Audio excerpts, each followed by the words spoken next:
ദൈവ തിരുനാമത്തിന് മഹത്വമുണ്ടാകട്ടെ. മറ്റൊരു നോമ്പുകാലം കൂടി ഇതാ കടന്നുപോകുന്നു.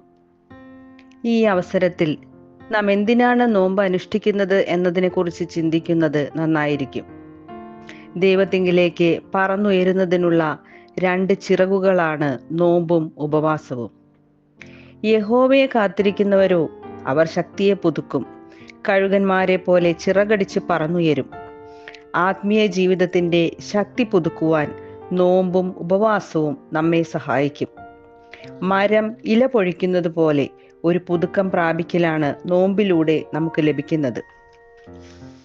പ്രലോഭനങ്ങളെ അതിജീവിക്കുവാൻ നോമ്പ് നമ്മെ സഹായിക്കുന്നു. യേശു കർത്താവ് 40 നാൾ നോമ്പ് നോറ്റു. സാത്താന്റെ പരീക്ഷണങ്ങളെ അതിജീവിച്ചു.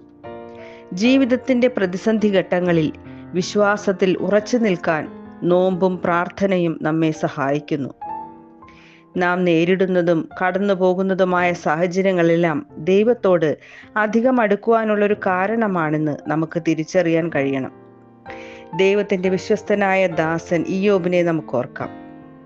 ഇയ്യോബിന്റെ പുസ്തകത്തിലെ ആദ്യ അധ്യായങ്ങളിൽ നാം കാണുന്നത് സാത്താന്റെ പരീക്ഷണങ്ങളാൽ തകർന്നുപോയ ഒരു ഇയ്യോബിനെയാണ്. അവനുള്ളതെല്ലാം, അവന്റെ മക്കളും ഭാര്യയും സുഹൃത്തുക്കളും എല്ലാവരും അവന് നഷ്ടപ്പെടുന്നു. അവരെല്ലാം അവനെ വിട്ടുപോകുന്നു.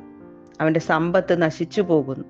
രോഗവും വേദനയും അവനെ തളർത്തുന്നുണ്ടെങ്കിലും ദൈവത്തോടുള്ള അപേക്ഷയും പ്രാർത്ഥനയും വിശ്വാസവും ഇയ്യോബിന് കൈമോശം വരുന്നില്ല. നീതിമാന്റെ അനർത്ഥങ്ങൾ അസംഖ്യമാകുന്നു, എന്നാൽ അതിൽ നിന്നെല്ലാം ദൈവം അവനെ വിടുവിക്കുന്നു. നമ്മുടെ സാഹചര്യങ്ങൾ നമ്മോട് എന്ത് തന്നെ പറഞ്ഞാലും അന്തിമ വാക്ക് ദൈവത്തിൻ്റെതാണ്. ദൈവം അടയ്ക്കുന്ന വാതിലുകൾ നന്മയാണെന്ന് തിരിച്ചറിയാൻ വിശ്വാസത്തിന്റെ കണ്ണുകൾ ആവശ്യമാണ്.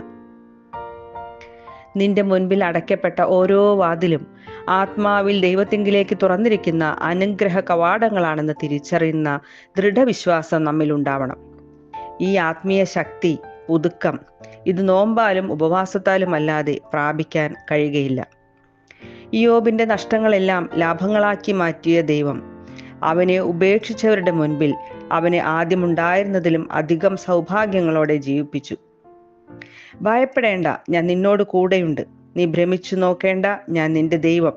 ഞാൻ നിന്നെ ശക്തീകരിക്കും എന്ന് പറയുന്ന ദൈവത്തിന്റെ വലിയ ശബ്ദം കേൾക്കുവാൻ, അനുഭവിച്ചറിയുവാൻ നമുക്ക് കഴിയണം. നോമ്പിന്റെയും ഉപവാസത്തിന്റെയും ശക്തി അതാണ്. സാത്താന്റെ പ്രലോഭനങ്ങളെ അതിജീവിക്കുവാനുള്ള ശക്തി. കണ്ണിന്റെ, കാതിന്റെ, വായുടെ, ഹൃദയത്തിന്റെ പ്രലോഭനങ്ങളെ തിരസ്കരിക്കാൻ നോമ്പും പ്രാർത്ഥനയും നമ്മെ ശക്തരാക്കും.